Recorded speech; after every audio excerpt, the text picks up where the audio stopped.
Indovi Desrianti merupakan nomor 10 dan merupakan perwakilan dari Kecamatan Situjua Limonagari ya. Siap Uni untuk mendengarkan pertanyaannya? Dan inilah pertanyaan untuk Anda. Apa yang membedakan Anda dengan finalis lainnya?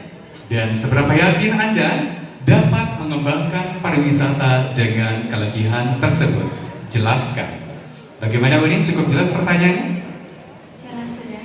Baik, silakan waktu Anda untuk menjawab 1 menit dimulai dari sekarang.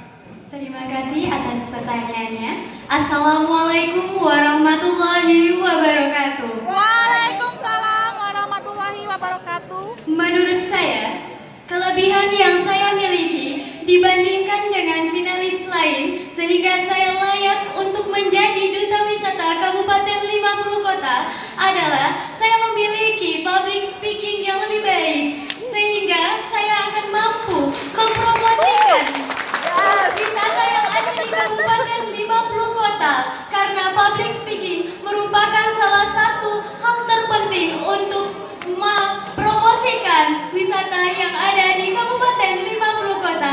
Terima kasih.